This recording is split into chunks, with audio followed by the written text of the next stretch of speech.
Welcome to the Outthinker podcast. Each week, we talk with forward-looking strategists and innovators that are challenging the status quo, leading the future of business, and shaping our world. I'm your host, Ken Krippendorf, founder of the Outthinker Strategy Network.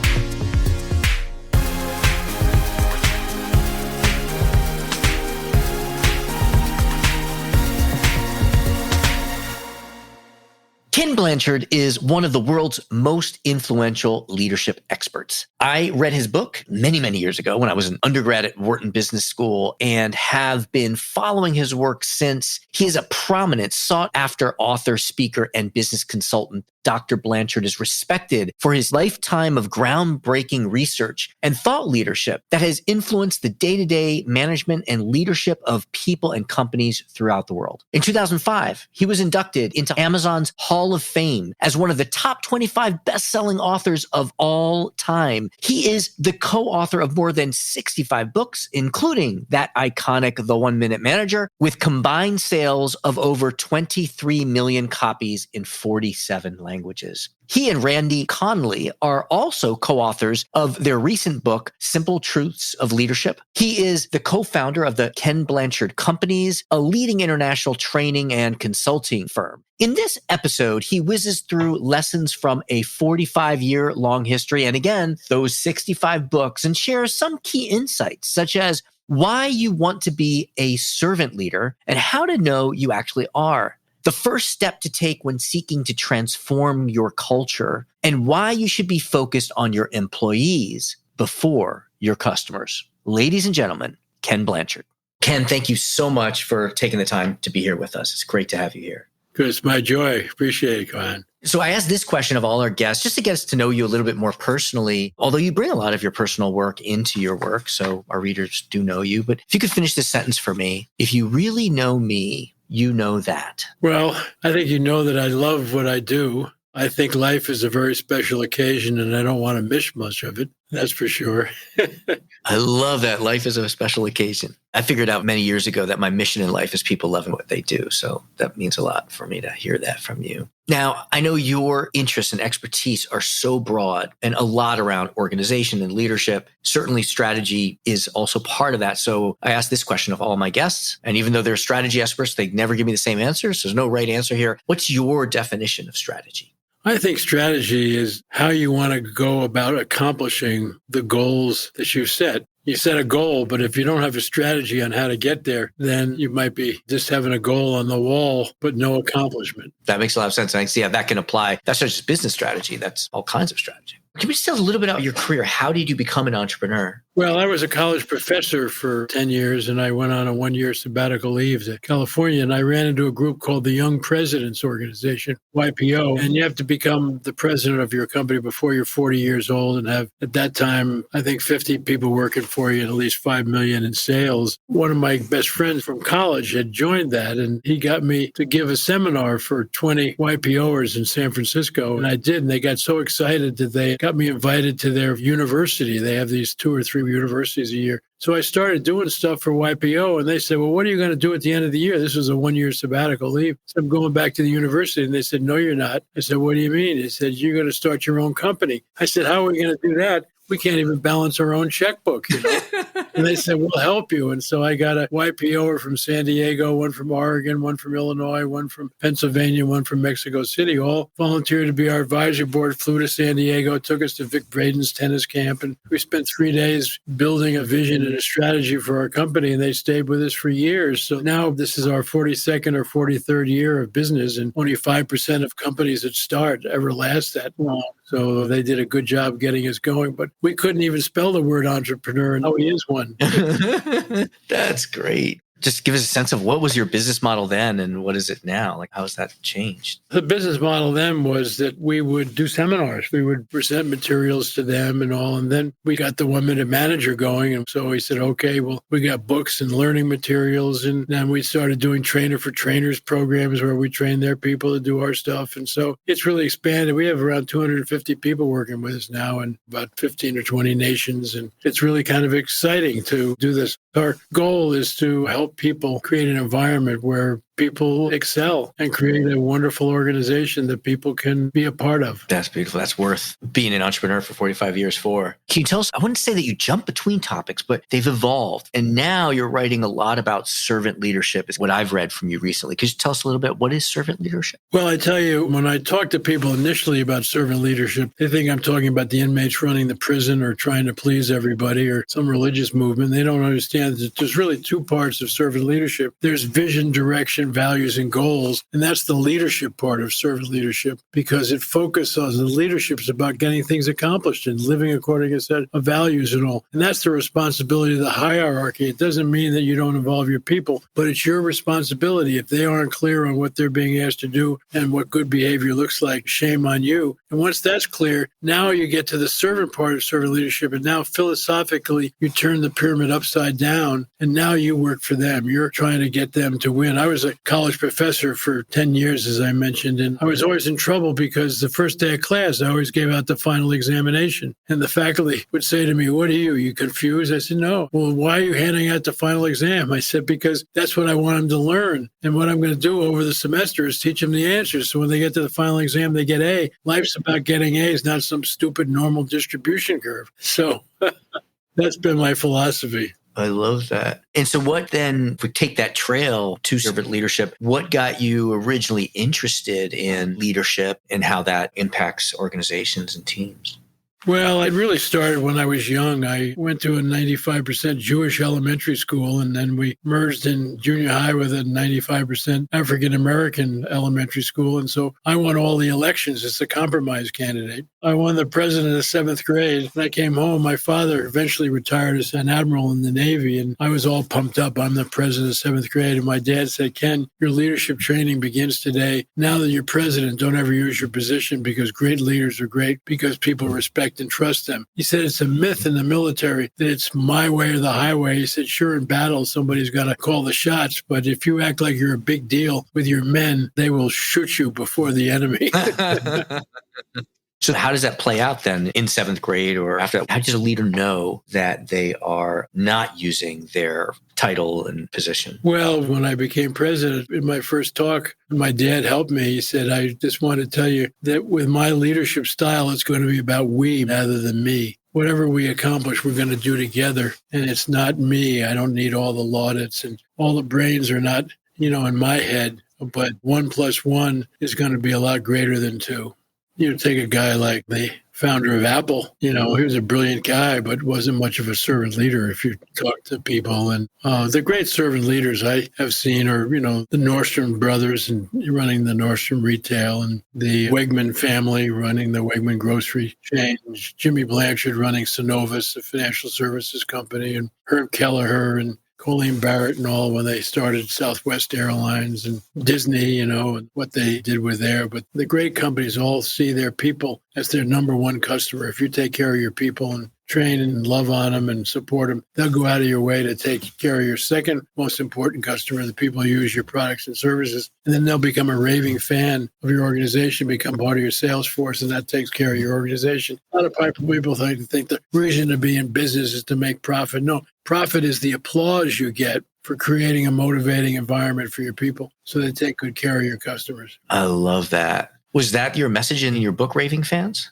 Yes. Mm-hmm. I love that. So many of the listeners here, they maybe have a lot of influence, but it's informal influence. They don't have a lot of authority necessarily, right? Think of a typical chief strategy officer. They're doing the research. They're lining up the cannons. They're whispering in people's ears. They kind of know what's right. Do you have any advice for someone like that maybe doesn't have a big team, but is a leader? My big advice to them, because I've seen some strategists and they'll come into the meeting, and they want to make everybody think that they're the brightest cat in the room and all, rather than coming in and saying, "Let me just tell you what my research has showed, and I want to share it with you. And then I'd like to talk to you about how you think this might be usable for that, because without you, any of this strategy is really going to be useless." Mm-hmm. Right. Yeah. And that goes to one of the points in your book that I really liked, which was people who plan the battle rarely battle the plan. Can you talk to us a little bit about that? Yeah, that's it. Because if you do it to people, they'll do it back to you, But if you do it with them, then they're part of the team and they will go and do the battles that need to be done because they got a chance to be part of planning the battle. That's what, with this little book, we have 52 ways to become a servant leader and to build trust. And Randy Conley, who's my co-author, has worked with us for 25 years, but he's become a real national expert on trust. And so it's made sense for me because I think if you're going to be a servant leader, you're going to build trust because people are going to realize that it is about we, not you. And they're going to trust you that you're there for the good of the greatest number, not for yourself. Yeah, you have two parts of the book, and one of them is just dedicated to building trust. Of the chapters you have in building trust, anything that jumps out at you that we should particularly be aware of? One of Randy's favorite ones is the opposite of trust is not distrust, it's control. Because when you trust somebody, what you're doing is you are sharing responsibility. You're not controlling them as much. And it's not about you let them do anything you want, because another part in there is that boundaries are really important. We say that a river without banks is a large puddle. And so what you really want to do is with your people to make sure that they know they're part of the team, but there also are some boundaries and all. But you are slowly turning over more responsibility to them. You're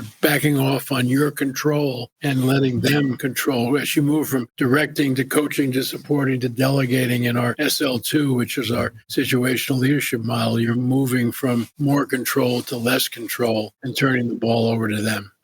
Another question I haven't seen you explicitly write about, you probably have though, you've written 65 books. This is something that comes up a lot, is transforming culture. Do you have any suggested first step or framework? How do you think about changing culture in an organization? First of all, you got to find out what it is and saying to the people, how are you feeling about our culture, which is, what is culture? It's the patterns of behavior that we use and interact with each other to accomplish goals. How are you feeling about it? Is this a culture you want to brag about? And people say, oh, I don't know. Well, tell me what's good about our culture. Tell you what you think needs to be improved. Because I'm a firm believer is that you don't want to impact the culture from a top-down thing. You want to do it from a together philosophy. And so that's why you say, one of the things I want to do as a new leader here, I'd like to really take a look at our culture and see what's good, what isn't. And I'm going to need your help. And what kind of changes do we want to make in the culture? Because I want this to become a place that nobody wants to leave, that they really feel if I'm going to work, this is the kind of culture that I feel that I can maximize who I am for the betterment of the total company.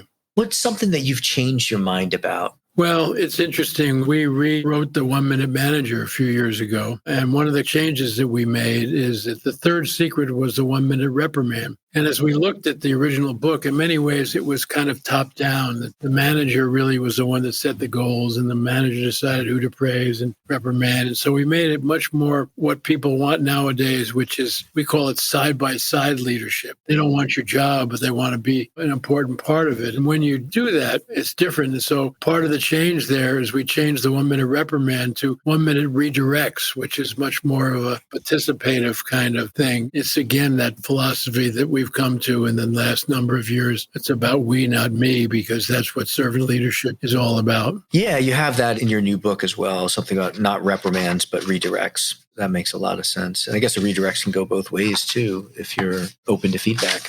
Absolutely. Because that's one of the secrets we're talking about here is Rick Tate, who used to work closely with us. He said, feedback is the breakfast of champions. That what you want to say to your people is, here's my intentions. Here's the way I'd like to lead and what I'd like us to do together. If we're not moving in that direction or we have a problem, I need your help. I need your feedback, because feedback is the breakfast of the champions. And I'll also try to give you feedback when I think that you could be doing better. But to know that we're on each other's side, that the feedback is not what I would call seagull management, where you fly in, make a lot of noise and fly out. It's how can we help? Yep.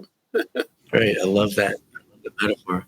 That's funny. What's something that you wish you had learned earlier? Maybe it's a piece of advice or a framework or rule or something that was particularly impactful and you wish you had heard it earlier. I think the thing that I've learned in the last decade or so, which I wish I knew earlier, was the power of the human ego. And we call ego, edging God out or everything good outside. And I found, because I would say people wanted to be servant leaders and they were having trouble. And then when I would look at them and talk to their people, they had an ego problem. And one of two. One was false pride, where they had a more than philosophy. They acted like they were brighter than, smarter than, and all. And then the other one, which was interesting, which people wouldn't have thought was an ego problem, but it is, which is fear or self-doubt when you have a less than philosophy, And both of those, you're focusing on yourself. And it's even interesting with the false pride thing. A guy that wrote the book, I'm Okay, You're Okay, years ago, he said the worst life position was I'm okay, you're not. That's really covering up not okay feelings about yourself to people that had that life position.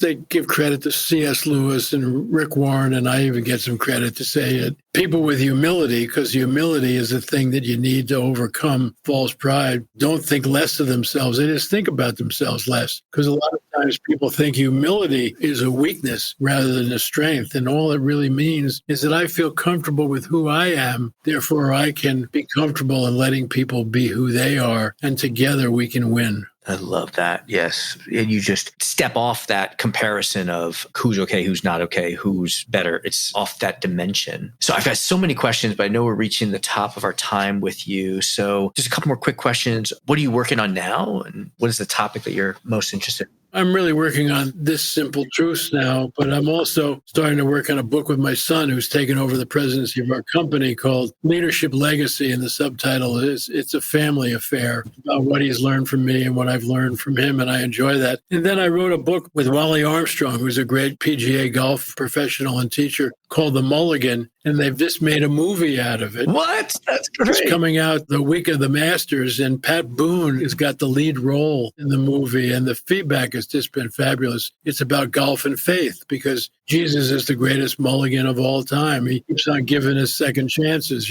We're having a lot of fun preparing and planning the release of that film. And the people who have seen it just say, wow, we got 1,000 theaters that have already accepted it to show in their theaters. Wow, that's awesome. And it will be streaming as well? Yeah. Mm-hmm. That's great. Yeah, that sounds like something I want to see with my kids. Yeah. Well, thank you so much for being here. In addition to buying Simple Truths of Leadership, what are other ways that people can connect with you, learn from you, follow you, engage with you? They can go on KenBlanchard.com and find out about what we're doing with our company. And then we have a new website called KenBlanchardBooks.com if you want to take a look at all the books that we've had. I also have a Lead Like Jesus ministry that they could go and look at that. It's not trying to convert everybody, but he was a pretty incredible leader. It took 12 incompetent guys and give their lives up for the mission. So I'm just having fun. And I think life is a very special occasion, and I'm not going to miss much of it. Well, we're glad that our occasion overlapped with yours, and thank you for all the work that you do for all of us. Thank you for being here. Thank you so much. Just a joy to be with you. Same here. Thank you to our guest. Thank you to our producers, Karina Reyes and Zach Ness, our editor, and the rest of the team. If you like what you heard, please follow, download, and subscribe. I'm your host, Kai-Han Krippendorf. Thank you for listening. We'll catch you next week with another episode of Outthinkers.